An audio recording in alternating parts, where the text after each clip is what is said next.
A racist second chance, how death and Jesus transformed his heart. It was a cold, stormy night when William Mitchell's life came to an unexpected and violent end, the kind of night that felt heavier than most, as if the world itself was waiting for something. William had always prided himself on his prejudices, his long-standing hate toward people who were different.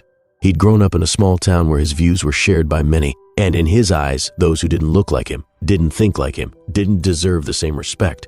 He wore his hate like armor, convinced it made him strong. But that night, everything would change.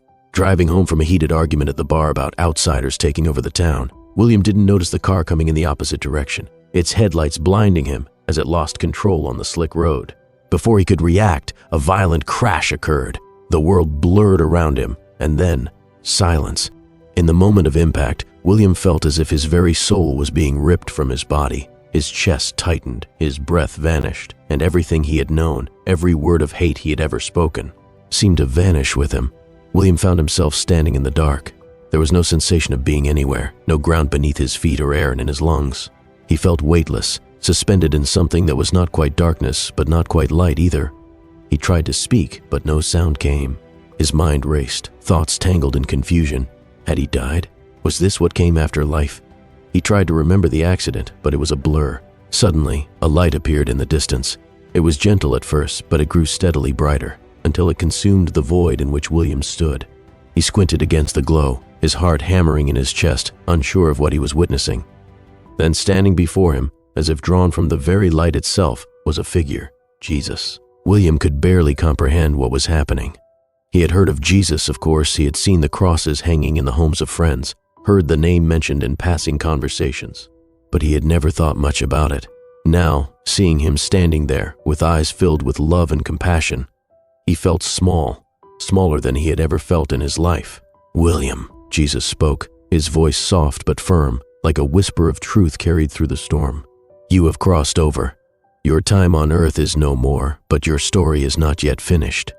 William's throat tightened. He wanted to speak, but the words wouldn't come. He felt a profound sense of shame, as if everything he had ever done, everything he had ever believed, was now in front of him, laid bare for all to see. "Why me?" William finally managed to whisper. I was hateful. I was wrong." Jesus didn't respond immediately. Instead, he stepped forward, placing a hand on William's shoulder. "Yes, you were, but your heart can still change. You are here because there is more for you to understand. I am giving you a chance to change your life, a chance to truly see." The weight of those words struck William like a thunderclap. How could this be? He had been a racist his entire life. He had built walls between himself and others based on things he couldn't even explain anymore. How could he change? Jesus continued, his eyes full of compassion. "You have seen the destruction of hatred. You have felt the consequences of it. But I offer you a way out, a way to live differently." William's heart thudded against his chest as he stared into Jesus' eyes. The words seemed impossible to believe. He had lived with his hatred for so long, and to think that there was a way out, a way to truly change, felt like a fantasy. "Do you accept?" Jesus asked, his voice full of grace. William hesitated. The idea of changing everything about who he was, everything he'd believed, seemed impossible. Could he really let go of all the hatred that had shaped his life?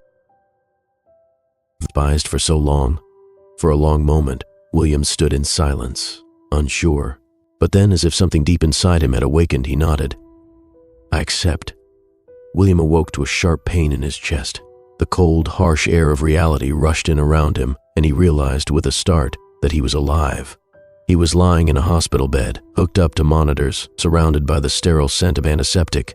His heart raced as he remembered what had just happened. He had died. He had seen Jesus. He had been given a second chance. He tried to sit up, but his body felt heavy and weak. He wasn't sure if it was the after effects of the accident or the emotional weight of the experience he had just gone through. But one thing was certain. Something had changed in him. The hatred, the walls he had built in his heart, had begun to crumble. As the days went by, William found himself haunted by the words Jesus had spoken. "I am giving you a chance to change your life." The life he had led, the people he had wronged, the hurt he had caused, the judgments he had passed. It was overwhelming, but he felt a new kind of purpose stirring in his soul.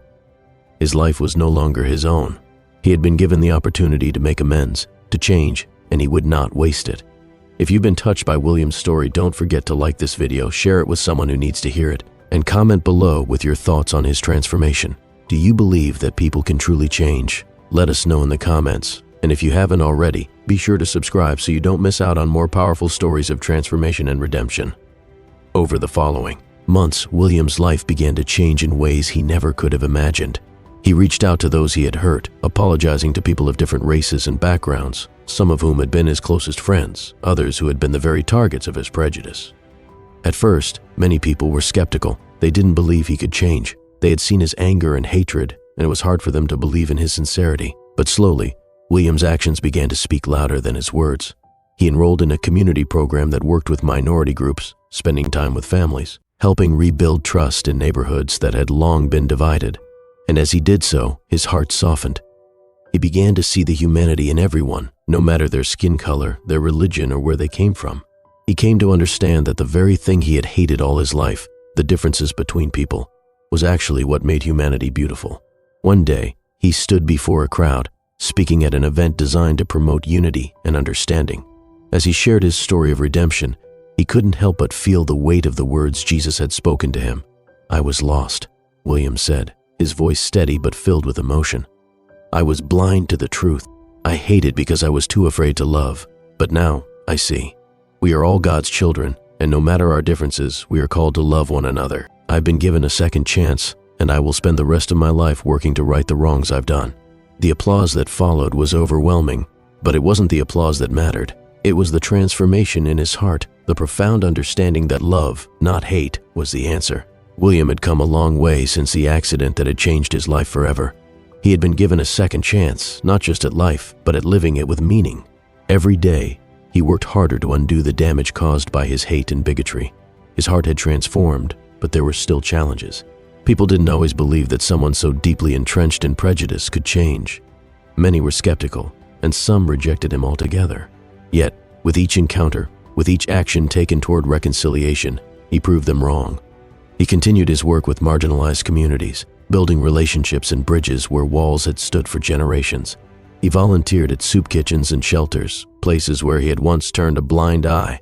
And slowly, his past hatred began to feel like a distant memory, something that no longer had a hold over him. But it wasn't easy. Some days he doubted himself. He questioned whether he could ever be forgiven for the harm he had done. The voices in his head that used to tell him that he was right, that people of different races and cultures were less than him, sometimes returned. They whispered that the world didn't truly care about unity, that love was just a fantasy. But every time these voices came, he would remember the light, the warmth of Jesus' presence, and the truth that had been shared with him in the afterlife. He remembered the chance he had been given to change, and that was enough to push forward. William had also become more involved in the church. Initially, he had resisted, thinking that faith and religion were for others, not for him. But with time, he realized that the church offered more than just doctrine. It offered community, accountability, and most importantly, the opportunity to be part of something greater than himself. He started attending Bible studies and meeting with a small group of men who had also undergone their own personal transformations. Together, they prayed, they talked, and they helped one another find their way. They became a family of sorts, a support system that William had never known he needed. The lessons of love, forgiveness, and redemption began to sink deeper into his soul. The most profound change, however, came when William returned to his old hometown. He had spent years distancing himself from the town that had raised him, where he had built his racist beliefs. But now, he felt an undeniable pull to go back and confront the past. It was a terrifying thought. What would people say? What would they think of him now, after everything he had done? But Jesus had shown him that true reconciliation wasn't about what others thought. It was about the healing that came from facing the truth and embracing love. When William arrived, he was greeted with mixed reactions. Some were willing to listen, while others dismissed him as a man who couldn't possibly change. But he didn't retreat. Instead, he began speaking to anyone who would listen, sharing his story of transformation, of how he had come to realize that love and respect for all people were the only paths to true peace. He didn't just preach from a pulpit or a stage. He took to the streets, talking to individuals one by one, and gradually, hearts began to soften. A group of men who had once shared in his prejudices approached him one evening. They didn't say much at first, but the look in their eyes said it all. They were ready to listen. William had lived the transformation he preached. They saw in him the very change they thought was impossible. And slowly, they too began to change. One by one, they reached out to their communities, apologizing for past actions and seeking forgiveness. The ripple effect of William's life had begun. He had not only changed himself, but had inspired others to break free from the chains of hate. It wasn't a perfect journey. There were setbacks, moments of doubt, and people who would never forgive him. But the difference was, William no longer blamed them. He knew that forgiveness was a process, not something that could be demanded or rushed. He simply continued to live his truth, and slowly, the world around him started to change. His work didn't stop there. William became a mentor to younger men who struggled with the same issues he had faced. He worked with schools to develop programs that taught empathy and understanding, focusing on the importance of looking beyond skin color and embracing the diversity that made the world quietly, without fanfare. But it was the culmination of a life lived with purpose, a life that had gone through the fire of change and emerged on the other side more refined than before. He died peacefully in his sleep, surrounded by those who loved him and had seen firsthand the depth of his transformation. The world may not have known the full extent of his story, but those who had encountered William, whether in his town, in the communities he helped, or in the churches and organizations he worked with, knew that his life was a testament to the power of redemption.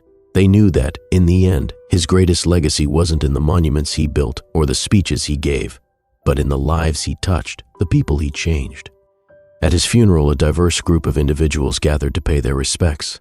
There were people from all walks of life, people who had once been victims of his prejudice, people who had witnessed his transformation, and people who had walked beside him during his redemption journey. The room was filled with people who had been changed by William's story. Some had been skeptical at first, some had been hurt by his past, but in the end they all stood together in unity. Proof that the power of love and forgiveness had the power to heal even the deepest wounds. The sermon at his funeral wasn't about William's mistakes or about the man he used to be. It was about the man he had become. The pastor shared stories of William's outreach efforts, of how he had reconciled with his family, with his neighbors, and with himself. He talked about how William had shown that it was never too late to change, never too late to embrace love, and never too late to make amends. As the service came to a close, the pastor invited everyone to stand and sing a hymn, and in that moment, William's journey of redemption was complete. The man who had once spread hate had become a symbol of hope.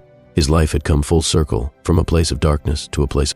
In the years that followed, his story became a beacon for those struggling with their own hate, their own prejudices. It served as a reminder that no one was beyond redemption, and that no matter how deep the scars of hatred ran, they could be healed with love and forgiveness. William Mitchell's legacy lived on, not through his name, but through the countless lives that had been transformed because he had chosen to change. If you believe in the power of transformation, in the power of love to heal even the deepest wounds, make sure to hit the like button and share this video with someone who needs a reminder of the hope and redemption we all have within us. Leave a comment below and let us know if you think true change is possible. And don't forget to subscribe for more inspiring stories of second chances, transformation, and love that transcends all barriers.